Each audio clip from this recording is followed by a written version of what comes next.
Hai semuanya, sebelum kita lanjut, pastikan kalian klik tombol subscribe, like, dan share video ini ke teman-teman kalian jika informasinya berguna untuk kalian. Terima kasih. Selamat datang di Java Pet and Company. Balik lagi dengan gue Ponto untuk bicara mengenai Q&A. Ada beberapa pertanyaan dari kameramen seperti biasa. Nggak tahu lah ada berapa nih, 11, 12, 13, entahlah. Kita bacain aja satu-satu ya. Ini dia. Yang pertama dari Kenzi Rafael Chen. Om Ponto mau tanya seberapa pengaruh lampu yang DIY versus lampu yang khusus untuk marine. Sejauh ini Coral kurang maksimal mekarnya. Untuk tank 120 saya pakai LED DIY 80 watt. Apakah cukup main Coral LPS? Mohon advice-nya. Terima kasih. Oke, Om Kenzi, kalau misalnya kebutuhan wattnya berapa saya juga kurang tahu pasti berapa watt untuk LPS. Tapi bedanya gini sih, kalau misalnya lampu khusus marine itu kan biasanya mereka udah trial and error ya. Jadi mereka tuh udah ada patokan angkanya berapa, terang mungkin patokan wattnya berapa, untuk keterangan lampunya berapa, apakah dia udah masukin warna merah, biru, ungu dan lain-lainnya. Ya full spektrum lah. Jadi kalau menurut saya lampu khusus marine itu akan pasti lebih baik untuk Coral LPS karena mereka udah dites ya sama mereka. Makanya dia tulis lampu khusus marine, pasti udah ada patternnya, mau lampu untuk LPS kah, untuk SPS kah. Nah, untuk wattnya sendiri saya kurang tahu. Cuman kalau untuk lampu DIY biasanya saya pernah pakai lampu DIY, dia mekar-mekar aja. Cuman saya nggak tahu. Yang penting dominan biru kalau saya ngeliatin gitu sih. Saya lihat perkembangan koralnya. Kalau koralnya makin lama makin besar ya berarti dia kan bisa berfotosintesis dengan baik. Tapi kalau misalnya makin lama makin kuncup ya berarti dia nggak bisa berfotosintesis. Bedanya itu aja. Jadi saya cuma ngelihat perubahannya gimana nih selama 1-2 bulan ke depan. Karena saya nggak tahu. Jujur saya nggak tahu berapa watt yang harus dipakai di LPS. Saya kurang ngerti juga. Ya menurut saya itu sih ya. Pertanyaan moga-moga puas nih Om Kenzi. Mohon maaf kalau nggak puas. Next, Agus Gunawan. Halo Om Ponto, mau tanya dong. Tank saya sudah stabil. Apa perlu dikasih dosing trace elemen ya? Seperti trace X dari Medprof atau trace ABCD Red Sea. Makasih buat infonya Om. Oke, kalau misalnya udah stabil sekarang trace itu akan bagus buat Coral untuk pewarnaan sebetulnya. Jadi kalau misalnya mau, nah ini ada trace color dari Red Sea. Oke, trace color dari Red Sea ini dia ada iodine, potassium, iron, bioactive element. Ya ada nih ini semua nih. Jadi sebenarnya kebutuhannya memang untuk di Coral ini sedikit, tapi kalau kita kasih ini warnanya akan lebih bagus. Jadi dia akan menyerap buat warna dia biar dia bisa makin kinclong, makin keluar karakter warnanya si Coral. Jadi kalau misalnya memang udah stabil ya kasih aja. Cuman pemberiannya biasanya berdasarkan kalsium. Jadi kalau misalnya perbandingannya di Red Sea itu 10 ml kalsium Red Sea berarti dia butuh 1 ml trace ABCD. Jadi masing-masing 1 mili. Artinya kalau dia 20 milinya kalsium Red Sea, berarti trace-nya Red Sea itu butuh 2 mili per hari. Takarannya seperti itu. Oke, good job ini. Mantap. Next, dia subs. Oh, mau nanya, semenjak lampu saya tambah, payungan saya ada yang nggak mekar. Oh, ada yang nggak mekar satu. Udah sebulan itu. Kenapa ya? Padahal yang lainnya mekar bagus. Sama kalau cacing koker, rambutnya lepas itu kenapa ya Om? Kalau ini sih kayaknya bukan karena lampu deh. Kalau payungan itu kan masuknya non fotosintetik coral kan. Jadi kalau misalnya dia mau gelap mau nyala lampu kalau dia mau mekar aja. Cuman kalau misalnya dia nggak mekar, coba cek deh apa suhunya bermasalah, asinnya bermasalah, atau parameter air lainnya bermasalah. Kayaknya lebih ke sana, bukan karena faktor lampu sih. Ini juga kalau misalnya cacing koker rambutnya lepas itu, cacing koker juga nggak peduli mau malam mau siang, dia mekar aja, dia keluar aja dari dia punya rumah. Coba aja tes airnya dulu, parameter airnya sih menurut saya yang bermasalah, bukan karena lampunya ya. Menurut saya itu Om Dias. Next, dari VR. Saya mau tanya, tank FO apakah mesti cek test kit? Enggak. Soalnya kemarin ikan saya sudah jalan 2 bulan tiba-tiba mati habis water change. Boleh saran nggak Om Ponto? Ya tetap harus dites, cuman beda dengan kalau kita main koral. Jadi emang ada beberapa mineral yang di fish only itu yang harus kita cek. Yang paling penting adalah faktor amonia, nitrit, itu yang harus kita cek. pH, salinitas, sama suhunya stabil nggak, itu sih yang kita cek kalau untuk ikan. Kalau misalnya habis water change tiba-tiba mati, berapa banyak water change-nya? Terus udah gitu ada perubahan di salinitas nggak? Ada perubahan suhu nggak?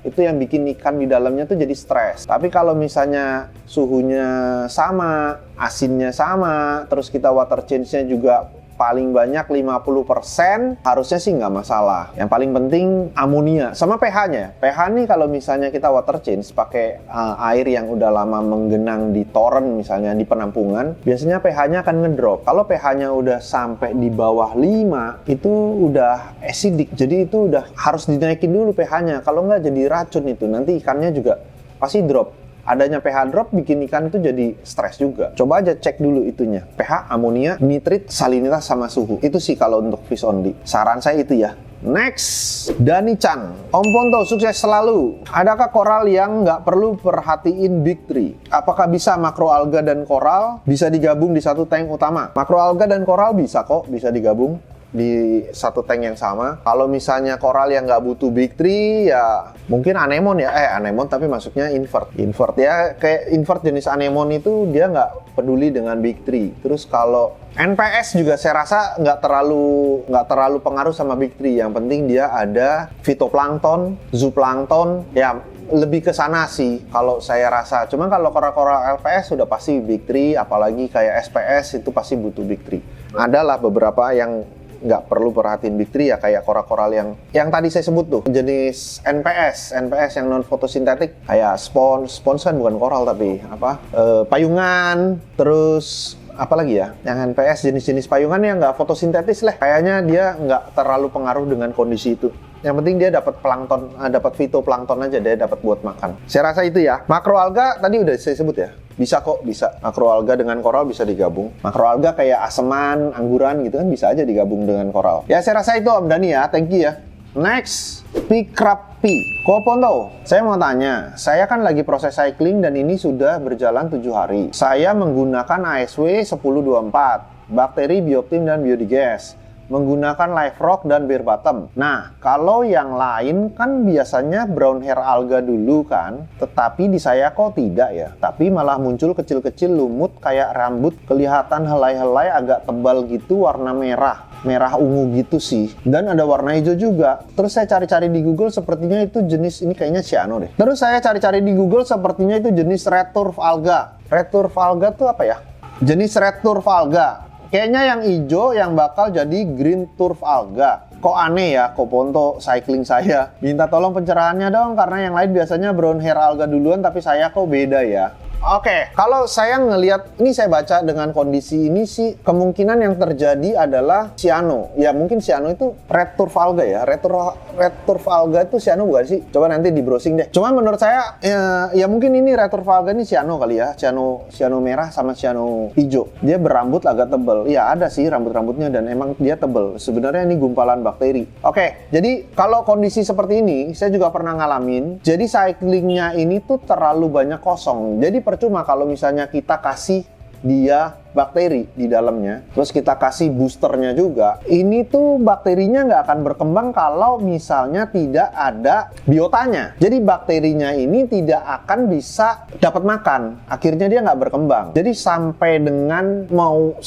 bulan, 2 bulan, 3 bulan, hasilnya akan sama, nggak akan ada perubahan. Kalau misalnya nitratnya nggak ada, artinya 0, berarti kan si alga yang lumut-lumut hijau ini kan nggak akan dapat nutrien, dia juga nggak bisa tumbuh. Saat dia nggak bisa tumbuh, artinya bakteri cyano ini yang akan ngerajain semuanya. Jadi tempatnya tuh akan di spot-spotnya tuh akan diambil sama si bakteri-bakteri cyano ini. Ya mungkin si red turf alga ini. Ini koreksi kalau saya salah. Red turf alga dimaksud ini pasti cyano. Cuman ya koreksi ya. Saya juga nggak terlalu sering denger red turf alga. Saya taunya cyano aja udah. Kalau tanda-tandanya sih kayaknya cyano, red turfnya cyano. Jadi memang dia agak tebal. Jadi spotnya itu akan ditempatin, dihinggapin sama cyano. Dia berkembangnya jauh lebih pesat. Karena dia nggak butuh nitrat buat dia hidup. Jadi karena nitratnya nggak ada. Jadi gini, cycling itu kan butuh amonia buat diolah sama bakteri, dilepas jadi nitrat. Nitritnya itu diolah juga, dilepas sama bakteri menjadi nitrat. Nah, kondisi nitrat ini yang akan diproduksi sama si lumut untuk berkembang. Jadi dia tuh sebagai nutriennya. Jadi kalau dia udah dilumutin, Kalau ini kan nggak ada nih lumutnya, berarti kan dari awalnya udah nggak ada nih, nggak ada amonianya, nggak ada nitritnya, nggak ada nitratnya. Artinya nih si cycling ini nggak cycling, jadinya nggak ada perputaran, jadi nggak ada prosesnya. Coba dimasukin, cyanonya bisa disedot atau bisa diobatin pakai cyano RX atau banyak lah, nih banyak nih. Coba diberantas dulu, setelah itu masukin biota untuk bantu. Masukin biotanya, berharap dia menghasilkan amonia, bakterinya baru bisa tumbuh. Saya rasa itu penjelasan saya. Jadi kalau dari pertama nggak ada brownhair alga, ya berarti memang nggak ada nitratnya, nggak ada terjadi cycling di situ. Jadi cuman air aja yang muter. Oke ya, mudah-mudahan ngerti maksud saya juga kayaknya jelasinnya, ya mudah-mudahan ngerti lah. Next, Zaini Messi. Woi, Messi nih. Saya mau tanya nih, tank saya FO, ada 5 ikan kecil-kecil saya, lama-lama habis dimakan 1 ikan trigger ukuran M. Padahal trigger masuknya terakhir dan selama 2 minggu aman-aman aja. Pertanyaannya, kalau saya masukin ikan angel ukuran M atau L, aman nggak Om? Terima kasih. Kalau misalnya masih ada triggernya di dalam, mau masukin ikan apapun, pasti diserang sih lama-lama. Karena trigger itu sifatnya teritori. Jadi trigger itu dia akan memproteksi wilayahnya dia akan ngafal dengan ikan-ikan yang ada di sekitarnya, itu sebagai komunitasnya dia. Tapi kalau ada ikan baru yang masuk, apapun ukurannya dia pasti akan serang, karena dia teritori banget trigger itu. Memang benar, trigger itu harusnya masuknya terakhir, karena biar dia tahu dia adalah penghuni terakhir di sana. Cuman kemungkinan ikan ini habis dimakan, ikan ini mungkin kelaparan. Atau tempatnya terlalu sempit. Ya kita harus lihat dulu nih, tanknya berapa gede. Apakah misalnya dia udah terlalu padat isinya, akhirnya si trigger itu juga nggak ada ruang, akhirnya ya dia bantai aja. Atau dia kelaparan juga, telat kasih makan, akhirnya dia juga ya udah hajar aja. Kita harus lihat dulu ininya, kondisi itunya dulu tuh, besar tanknya, besar lingkungannya si akuarium ya, sama makannya kurang nggak. Saya rasa kalau dimasukin ikan angel akan sama aja. Ya sifatnya teritori, dia pasti akan usir, dia akan gigit. Saat dia rasa dia lapar ya dia makan aja. Saya rasa itu ya Om Zaini. Next, Arif Ayik. Om Ponto tanya dong, untuk menentukan kebutuhan Big 3 di akuarium, harus tes parameter air setiap hari atau cukup 1 minggu sekali? Karena pernah coba di akuarium LPS, cek tiap hari angka Big 3 hampir nggak ada beda Om. Terima kasih. Enaknya memang kita setiap hari ngecek. Cuman kalau misalnya emang nggak ada bedanya, kita udah tahu, berarti kan kita udah kebaca nih polanya apa, ritmenya berapa setiap harinya berkurang. Kalau misalnya emang nggak berkurang ya kita coba weekly. Setiap 1 minggu sekali kita tes. Kalau nggak ada perubahan berarti malah lebih enak buat kita. Jadi kita udah tahu takarannya. Berarti seminggu dia butuh KHC AMG berapa mili masing-masing. Ya tetap harus tes. Kita harus tahu jangan sampai terjadi swing. Itu yang paling kita hindari, terjadi swing. Jadi kalau misalnya setiap hari itu nggak ada perubahan, ya coba weekly aja. Kalau udah kelihatan ya, setiap hari nggak ada perubahan, ya udah enak kan. Coba aja seminggu sekali. Oke, thank you Om Arif. Next, Lukman. Jenis makanan untuk bakteri itu beli di mana ya? Di Java. Di Java Aquatic, di Java Petco pasti ada. Nah, ini dia. Kita punya ini, amonium chloride dari Dr. Tim Aquatic. Ini makanan bakteri. Jadi kalau untuk bakterinya biar makan, kalian butuh amonia. Karena bakteri makannya amonia. Nah, ini ada amonia dan lain-lainnya ya untuk mempercepat pertumbuhan bakterinya kalian. Dia akan berkembang biak dengan cepat. Ini Dr. Tim udah meracik sedemikian rupa untuk pertumbuhan bakteri. Atau kalau misalnya kalian nggak mau beli ini, pakai aja ikan sebagai makanan bakteri. Karena bakteri makan amonia untuk startnya. Thank you Om Lukman. Next, Ramadan Falah. Kalau sepengalaman saya sih, kalau udah mature nitrifikasi sudah terbentuk air akan bening. Yes, saya setuju itu. Dan beda beningnya air baru sama air mature. Kalau udah bening karena air dan media sudah mature, susah untuk dibikin butek. Nah ini terus pertanyaannya mana? Ngasih tahu kayak ini. Ini nggak ada pertanyaan Pak. Gimana sih lu? Saya setuju nih Ramadan. Betul. Ya ini infonya saya setuju. Ini bener. Saya tambahin sedikit kali ya. Ini nggak ada yang perlu ditambahin. Ya saya setuju dengan kondisi ini. Memang benar karena yang bikin bening adalah bakterinya. Jadi bakteri yang sudah terbentuk, dia sudah matang, cycling prosesnya terjadi, jadi ada amonia, dilepas jadi nitrit, lepas jadi nitrat, akhirnya terbentuklah satu ekosistem air itu akan makin bening. Betul, dia akan jadi susah butek. Kenapa? Karena bakterinya itu akan selalu memproses untuk airnya menjadi bagus. Ya, pastinya bening. Kalau air bagus itu pasti bening. Tapi kalau air bening belum tentu bagus. Ingat itu ya. Air bening belum tentu bagus. Dan beningnya beda. Iya, kalau misalnya di air laut apalagi dia akan menjadi crystal clear. Beningnya tuh bening banget. Ya kayak ini di belakang saya. Oke, thank you Om Ramadan. Next, dari Jack Rivers. Om, bahas Kalkwasser dong. Manfaat dan fungsinya dan takaran dosisnya. Terima kasih Om Ponto dan Java Petco. Kalkwasser kita ada dari Sikem Kalkwasser. Nah, ini mungkin kita bahas sedikit. Cuman kalau takaran-takarannya saya juga nggak terlalu hafal dengan Kalkwasser. Cuman setahu saya, ini tuh kalsium yang bisa kalian kasih tanpa mempengaruhi atau terpengaruh dengan KH. Jadi dia benar-benar kayak mau naikin kalsium, ya udah. Hajar Kalkwasser naikin kalsiumnya. Dia nggak akan pengaruh KH-nya, dia nggak akan naik, atau KH-nya dia nggak naik-naik, akhirnya kalsiumnya nggak bisa naik, dia nggak peduli. Hajar aja, dia pasti naik kalsiumnya. Kalau kalian pengen butuh kalsiumnya naik. Itu nomor satu. Untuk harganya kalian bisa cek di Tokopedia Javarif, di Tokopedia Java Petco, Tangerang, di Java Pet Semarang, Java Petco Tanjung Duren itu apa Jakarta Barat. Kalian bisa cek untuk harganya. Untuk dosis ini saya juga belum pernah pakai sebetulnya untuk Kalkwasser, cuman ya dulu sih pernah, masih lupa. Ini bubuk ya, by the way ini bubuk. Kita larutin dulu, sekitar 3 gram atau sekitar 1 sendok teh. Dicampur dengan 4 liter air. Terus kita larutin, itu air tawar ya. Itu air tawar atau air RO, kita larutin dulu. Terus dia akan naikin kalsium itu 24 mg per liter. Jadi nih saya ulangin, 1 sendok teh dicampur dengan 4 liter air tawar, dia akan menaikkan 24 mg per liter kalsium.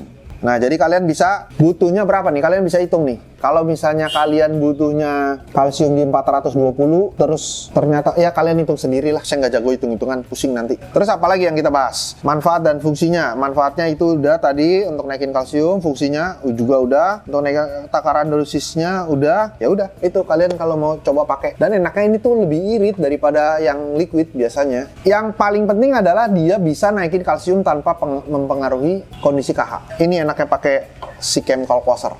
Ya udah, itu tadi video Q&A-nya udah dibacain dari kameramen, beberapa pertanyaan. Buat kalian yang masih ada pertanyaan silahkan komen di bawah. Next video kita akan bikin update kali ya, update akuarium-akuarium di galeri seperti apa. Mungkin ini kita kasih spill-nya sedikit. Elah spill, anak TikTok banget.